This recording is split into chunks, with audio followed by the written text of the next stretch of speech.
This video was chosen for production by my subscribers on Patreon. If you'd like to help pick the next one, the link is in the description.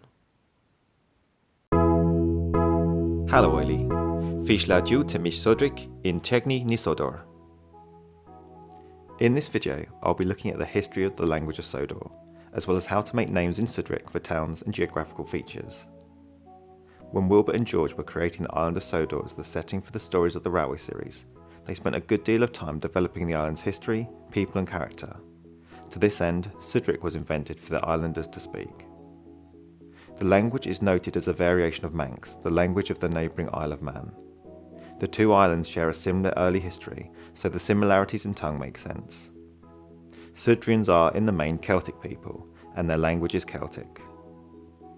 Like Manx, it is a Goidelic Celtic language, with connections with Irish and Scottish Gaelic, rather than the Brythonic Celtic languages like Breton, Cornish and Welsh. One reason for the difference between Sudric and Manx may be the proximity to the English coast. At the time Celtic languages were spoken in Cumbria, the closest part of the mainland to Sodor, a form of Celtic called Cumbric was probably spoken here. This was a Brythonic Celtic language. With influence on their language from Ireland, Scotland, England, the Isle of Man and the Vikings, the language of Sodor is now more diverse.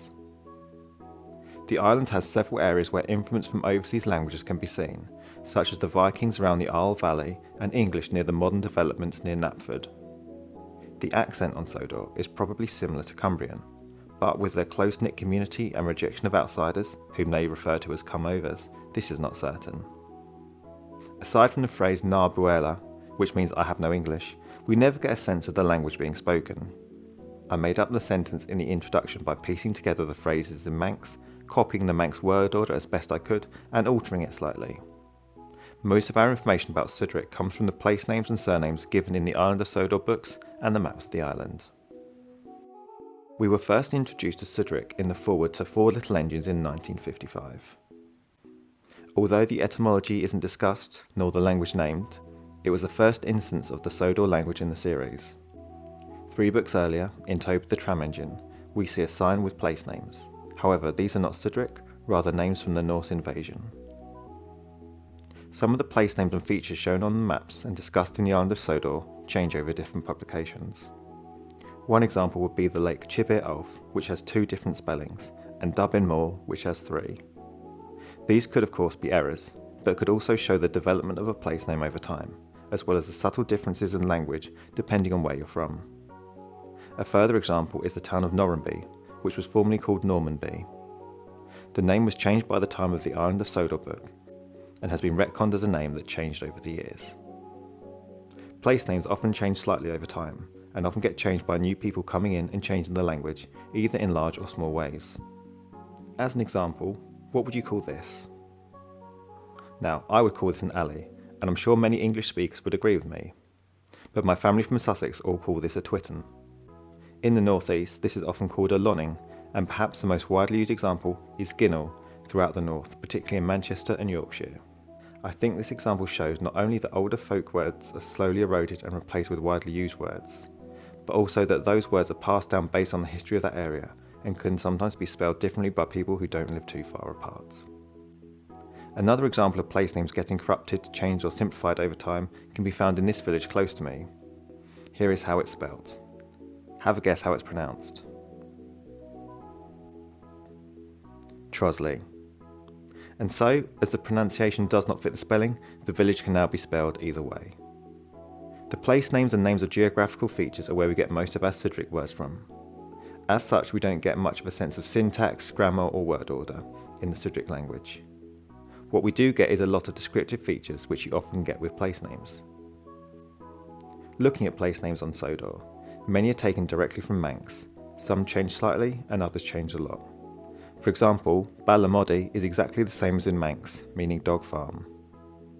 Another example is Howendui, the river by the Scarlowy Railway. Again, this comes directly from Manx, but the spelling, although similar, is slightly different, Awendu. As in the real world, as we just discussed, some place names are more heavily corrupted, like Scarlowy. This is formed of 2 words, Skaka and Lowy. Lowy is Sudric for lake and comes from the Manx loch. Skaka comes from the Norse word skogr, meaning woods, and over time it corrupted to Skaka, and Skakaloe over time became Skarloe. Like Manx, Sodor seems to have male and female words, as can be seen by the two mountains Shanedoini, the old man, and Shen Ven, the old woman, with Shane and Shen being the male and female forms of the same word. As previously stated, some place names aren't Celtic Manx at all, but can come from English or Norse. Aldsborough and Ulfstead are examples of place names derived from Norse, both of these featuring on the old sign in Toby the Tram Engine. For a long time, I've been keeping a list of the confirmed Sudric words and adding to it when more lore is revealed. Using this list and our knowledge of where invaders settled on the islands, which may influence the names, I thought it'd be fun to make some more official sounding names for some of the places featured in the TV series. Let's start with Valesbridge, on the old map of Duke's Line. This one is interesting, as its placement could suggest either Norse influence, as a local settlement has the Norse name Marthwaite, or Manx, as another local has the Manx-based name Balamodi. If we go for the Norse name, Vale in Norse is Dal or Dale, as in Arlesdale. Bridge would be Brew, so this settlement would be called Bruadale, Bridge in the Valley, or could be shortened to Brewdale. Alternatively, if we go with the Manx translation, Vale is Braid, and Bridge is Drogon. Drogon Braid would therefore be the full name for this place. Let's try another place on the map, Elm Farm. In Manx this is Balaliuan, which I would simplify to Balaliuan. In Norse, Almbyr, which would probably be shortened to Almby. We can also reverse engineer the meaning of Maithwaite, a place that only appears in the TV show. This station was probably a misspelling of Marthwaite, a settlement on the Mid-Sodor Railway from the books. Thwaite means a clearing in the woods, which comes from Old Norse. The Old Norse word mare means maiden, so Maithwaite means the maiden's clearing. Whispering Waterfall is a location I don't even remember, but I found on the wiki. As it's on the Skarloe, we know that the word for waterfall will most likely be the Manx Ren, as in the start of Renius, rather than Foss, as seen in Banefoss, which comes from the Norse. As for whispering, the word would be Peshera, so something like Ren Peshera would be the direct translation. Although, the more simple word quiet rather than whispering seems more appropriate to me, which would be Ren Fear.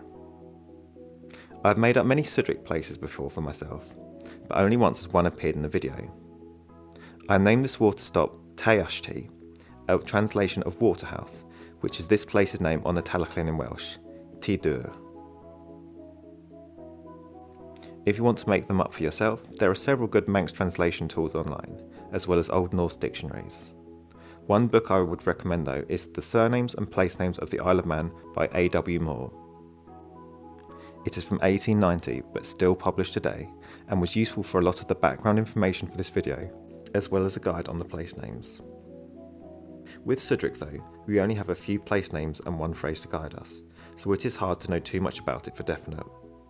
The island of Sodor states that Manx and Sudrians can understand each other's language, so it can be assumed that they are similar in structure. In this video I've stuck as close to Manx as I am able, and have added spelling changes and corruptions to make the names closer to what Wilbur Awdry did, where and when they seem necessary. He was no Tolkien, who invented many languages and based his stories around them, but Awdry certainly tried hard to give his make-believe island a realistic setting, and Sudric was definitely successful in doing this.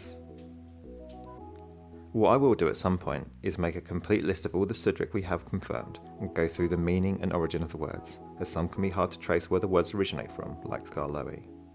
This will give us the most full picture of the language. I hope this was of interest. It may not seem like the most riveting topic, but I really enjoy etymology and think the depth Wilbur and George Awdry went to make Sodor realistic was very impressive. I hope to see you again soon. Thanks for watching everyone.